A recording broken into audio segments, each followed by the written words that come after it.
Hi, I'm Adam Park. I'm the grandson of Arthur Colton Park from Brighton, Michigan.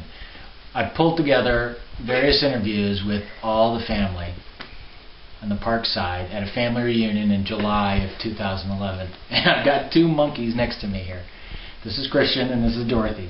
And I hope you enjoy what we pulled together, and I hope it lasts for a long, long time.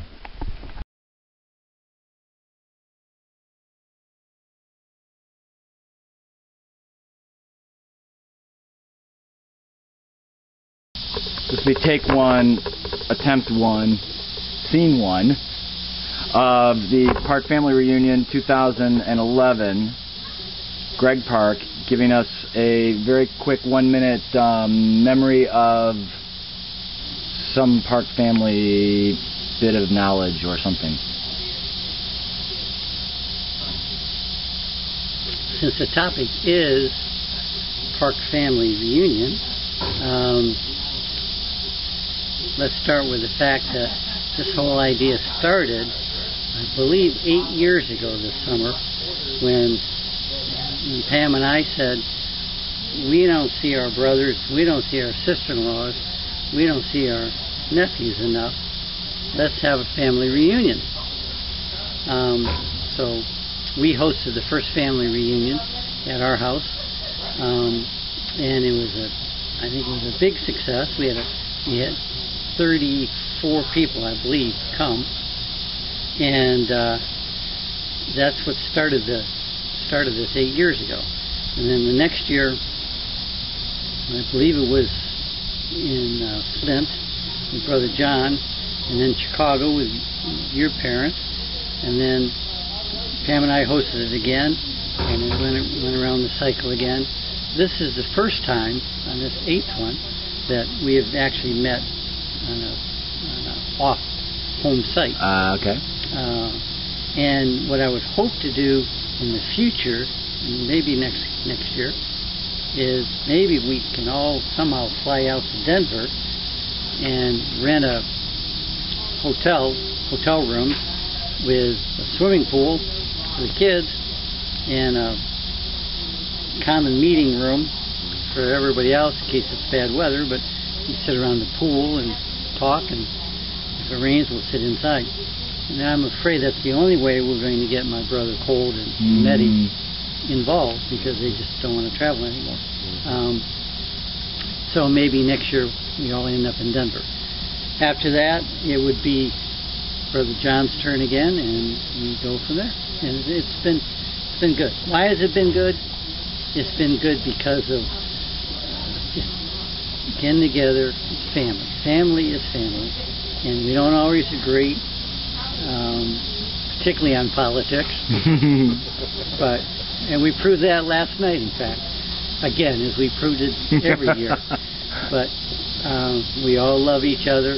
We all respect each other, and family is family. And that's fantastic. Yes. All right. This is last day of August. Yeah, but it's sorry, but it's scene. What did we talk about last night? Scene one, take one. Today is take one. Yeah, today's take one. Okay. So we went through this whole thing last night trying to figure this out. But this is Pam. Already recording. Yeah. Go ahead. I'm Pam. I'm Greg Park's wife. We've been married this past Thursday, 38 years, and I recall many parts of the Park family history only from the time that Greg and I were able to date.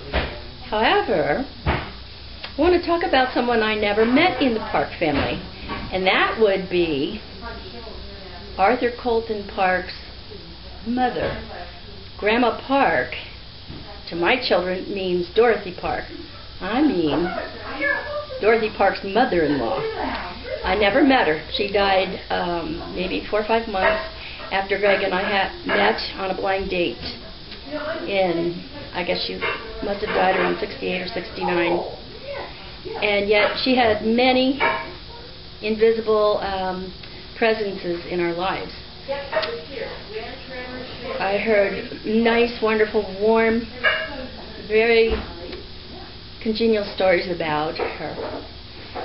the Grandma Park I'm speaking of was known for putting together boxes of candies and treats for the soldiers during World War II. She was also known for having made several quilts, one of which at least we have.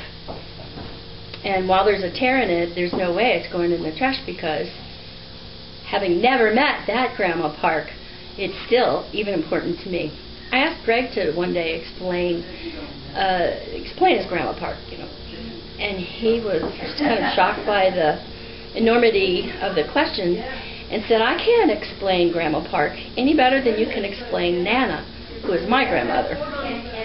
And yet there were many small indications and flavors that permeated through the years of visiting Colt and Dorothy in Brighton. But many references to her. It's almost like I have some idea about her, but it's really like looking at someone at night with a light, and the only place you can see where they are is where the light isn't, like a paper cut silhouette. Wow. I would have loved to know her. All right.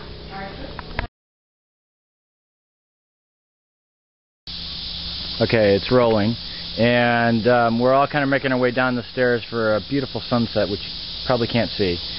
But I've cornered Bells to give us just a little quick bit from her on her experiences with the Park family. Something very special is Dick Park's love of the classics. The first time I met him was in a modern Greek restaurant, so I guess that doesn't really count. But later, when I went to go and stay in Adam's house, we were usually put in the classical room, where Dick had not one, not two, but seven different versions of Virgil. Of Virgil, and he had Homer's Odyssey, and just fantastic stuff to kind of leaf through. Dick is so knowledgeable about that stuff, and it's really lovely. And Catullus and all the Lesbia poems, it's great. Perfect.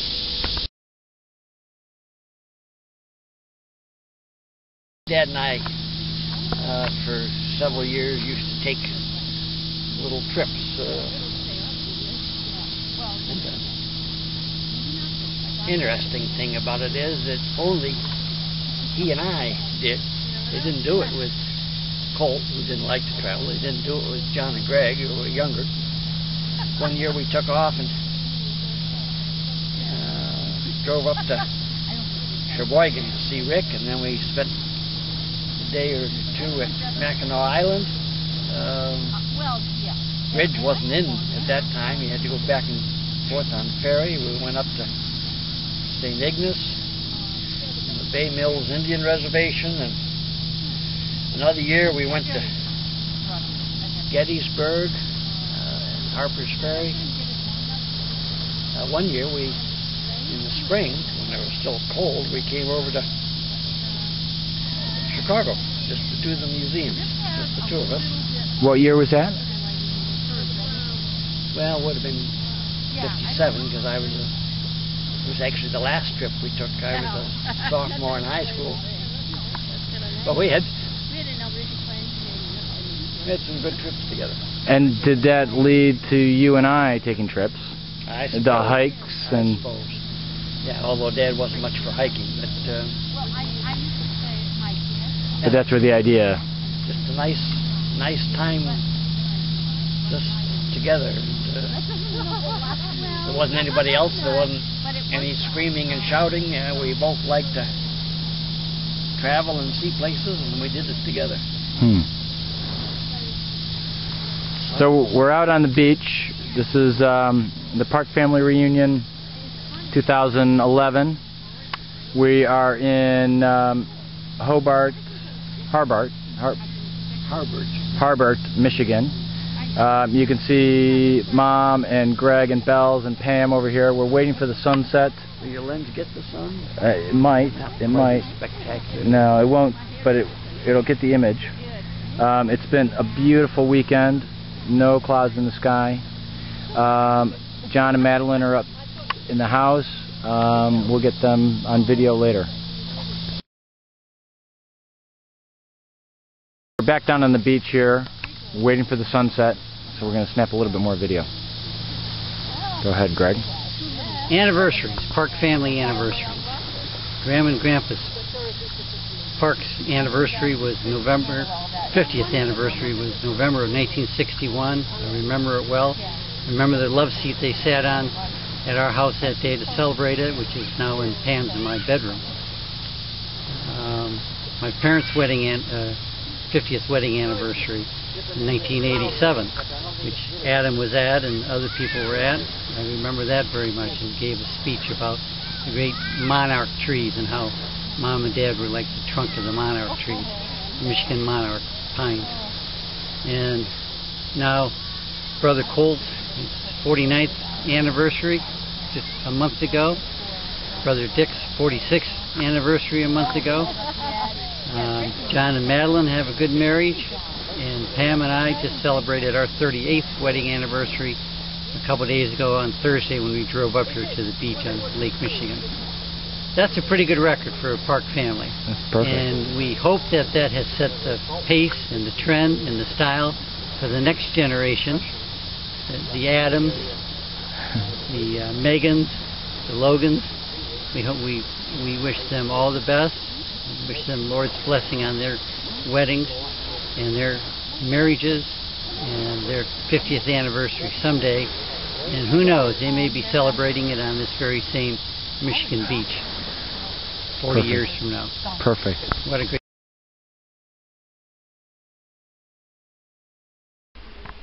Okay, so we're back, and John's going to give us the story that we started last night, but by modern technology we didn't finish. So, You want me to start over?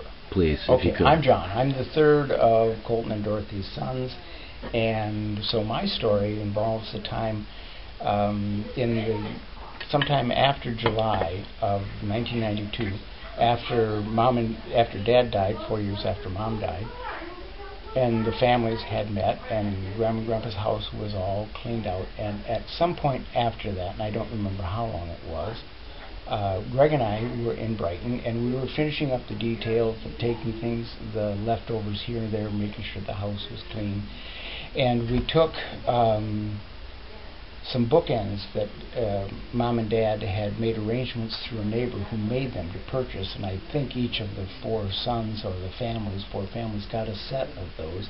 It's Love, L-O-V-E. It's a image that comes out of the 60s. If you're watching me, you've seen this thing somewhere. It's been on postage stamps. It's been lots of places. And so we took a set that was at the house, Greg and I did. We hand-wrote a note on the kitchen, using the kitchen counter. Hand-wrote a note to say, this house was built by Colt and Dorothy Park. We gave the date. It's been a good house. It's been used by them. They're gone now, and we just wanted to leave some sort of record for the new people. Maybe someday someone would find it, maybe not. And then went into what we called Mom and Dad's bedroom, and up through access hatch in the closet. I stuck my head up into the attic way from about the waist up, and if I was facing this way, put the bookends and the note vertically next to one of the joists between the insulation, far enough away, made sure that it was no sign of disturbing the insulation, no part of the paper was visible or anything, so we presumed it might never be found, but probably would only be found when the house was raised at some future date or some major thing like a second floor or something like that, but not anticipating it to be found.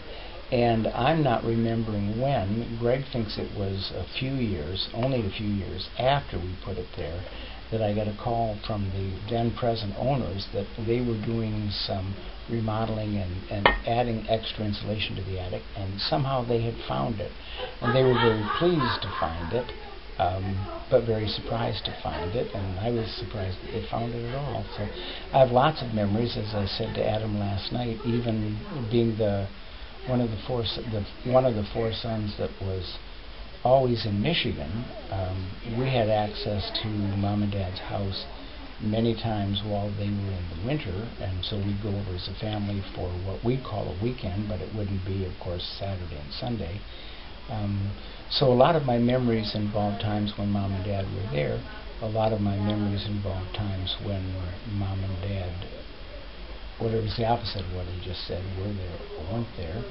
I'm going to cut you off there because I'm going to run out of space, but because that's a whole nother story. Okay. That's a whole nother story. All right. Okay. All right. Okay, so this is take two, or no, take one, scene two. This is Madeline here, John Gustaf's wife. This is again August 1st, 2011, and here you go, Madeline. Okay. Well, I was first introduced to the Park family in May of 1981 when John came to be the minister at our church in Commerce, Michigan. And I remember I was there for choir practice, and he was there meeting with the staff parish committee. And I remember the door swung open, and I had a little peek down into the room of our new minister. Of course, we were all very curious. And I remember saying, "Oh, he's cute." Fantastic. And goodness sakes, who knew that 30 years later here I would be his wife. Fantastic. And so I've been introduced to all the Parks along the way, all the brothers and so on, and to the third generation now. I had met Mr. and Mrs. Park, Mom and Dad, only briefly. They came to the church a couple of times for various things. There was something going on, and they came to town. But I didn't know them. I didn't get a chance to know them really well. But, of course, the brothers I know and their wives, and your generation, Adam, and now your children, and I was delighted to meet them, and I'm happy to be a part of the Park family. That's perfect. That's perfect. You should see my stuff from last night, actually. It's in the fading sun. Oh. Yeah. All right, so sorry, Greg, you were in the middle of the story about the Persian green Lincoln Continental. Yes. Is that right? Dad's Persian green Lincoln Continental, your grandfather's, and it was 1964, as I believe. And I was a sophomore in high school and drove when I was sophomore, junior, and senior in high school. My junior year, in February of my junior year, Mom and Dad went down to Miami, Florida in February for about a 3-week vacation down to what they called the Miami House, Grandma and Grandpa Park's old home in Miami. And I stayed back at the Main Street house because I was a junior in high school, busy in high school with all of those activities, and I stayed home. Our grandmother Bethke, who lived nearby, came over and stayed at the house with me for those 3 weeks. And the instructions Dad gave me about the Persian green Continental, which was in the garage, was that I could drive it if I wanted to, but just be careful and have a good reason for driving it, like, you know, on a date on the weekend or something. I wasn't allowed to drive it to school every day. So, 10 days go by. I haven't driven it at all. No need to. And then a huge Michigan snowstorm came. I mean, one of those that just dumps a foot of snow, 18 inches of snow, whatever it was. A huge snowstorm hit Brighton, and on a Thursday or Friday, and I had a date for Saturday night. So I spent most of Saturday shoveling out the driveway so I could get the car out of the driveway. And come Saturday night, and I get in the Continental in the garage, and the snow is banked up so high on each side of the driveway that you had to be very careful backing out of the garage. And as I was started to back out of the garage, I cut the wheel too sharp and scratched the hell out of the side of the car inside the garage. I mean, the car was backing out of the garage. And on the left-hand side of the car, I put a crease all the way down the side of the car. And Mom and Dad weren't due home for another 10 days or so. So I didn't say anything, but came time to pick them up at the airport. 10 days later, I picked them up at the airport, and we were walking to the car with their suitcases. And I said, Dad, I have something I need to tell you. And I said, I scratched the car a week ago while you were in Florida. And he said, how bad was it? He said, well, what happened? Were you on the highway, or was there an accident? What happened? I said, no, it happened inside the garage. And he said, well, what do you mean? I said, well, I was backing the car out. And he kind of did the math, and he said, well, that was during that big snowstorm, wasn't it? And I said, yes. And I said, I spent, most of the afternoon shoveling off the driveway. He said, well, you probably shouldn't have driven the car that night. I mean, the roads were bad that night, I'm sure. And I said, yeah, you're right. But that was the end of it. He got the car fixed and never said another word about it. But the only time I ever damaged my parents' car in all the years I drove it was inside our own garage.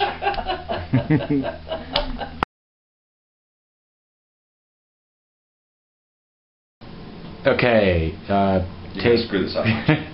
Scene 1, take 1. Scene 4, take 1. Okay. Because you've done the 3 others, right? Fine. Go ahead. Okay. Oddly enough, the thing I remember most about Brighton, and that would be the Hillcrest house, not the Main Street house, is the Florida room.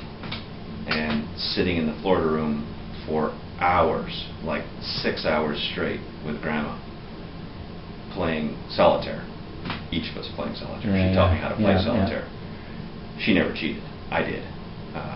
She would catch me at it, cheating, and slap my hand. Well, the Tigers game, the Detroit Tigers was on. I'm not actually sure she was that much of a baseball fan, but I think she liked to have something on in the background that was not the news. On the radio, yeah? No, on TV. Okay. A little TV on the table next to the little round table, just by the door of the Florida room. And when I would go over there in 1980s, early 80s sometime, I'd go over for like a week on the train, and Grandma and Grandpa would pick me up in Ann Arbor, and I'd go up to Brighton with them, just the 3 of us, for like 4 or 5 days. Not a whole lot to do when you're that age in Brighton with your grandparents, so we would end up, well, I don't know what Grandpa did, but Grandma and I would end up sitting in the Florida room all day, playing solitaire and watching baseball. And she would occasionally get up and go outside for a cigarette, because I think she didn't want to, at that point, didn't want to smoke while I was around. Although she went about 10 feet away, I guess. Which I remember because previous to that, she would sit next to me at dinner in a restaurant and chain smoke through the whole thing, which nobody seemed to think twice of at the time, but nowadays would be not only unthinkable, but probably illegal. Yeah. But yeah, I will always remember sitting in that Florida room for hours playing solitaire, and I still play solitaire for hours with actual cards. And every time I do it, I always think of Grandma, who is the one who taught me the 4 or 5 different ways to play solitaire, and also taught me that yes, you can cheat and you can win, but that defeats the purpose.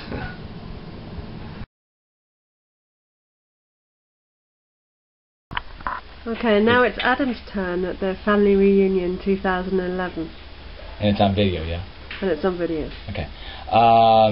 One of my many memories is when I was probably about 17 in high school, catching a train in Chicago to come over and see Grandpa. This is after Grandma had passed away, in Brighton. And so it must have been the summertime.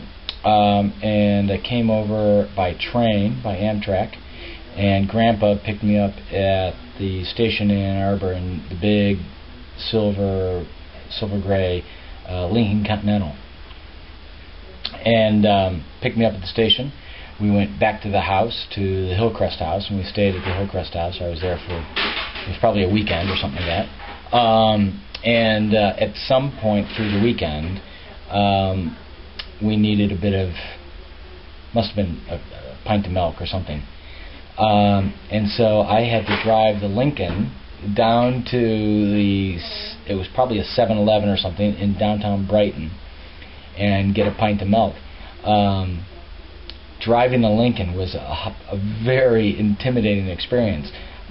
First, because of the history of this huge Lincoln, us, Nate and I, riding in it as we grew up as kids. But then actually physically driving the thing, which was the size of a large boat, down the streets, maneuvering it out of the driveway, down into town, and actually parking it in a parking spot in the 7-Eleven. So I found that really intimidating, and that's always stuck with me for years and years and years and years. This big, huge car that I used to sit in as a little kid, and then had to drive actually as a teenager who had just gotten his driver's license.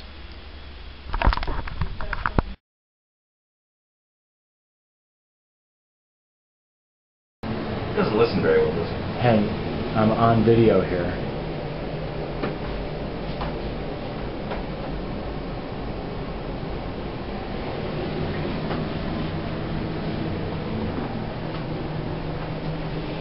Right, you can do these things.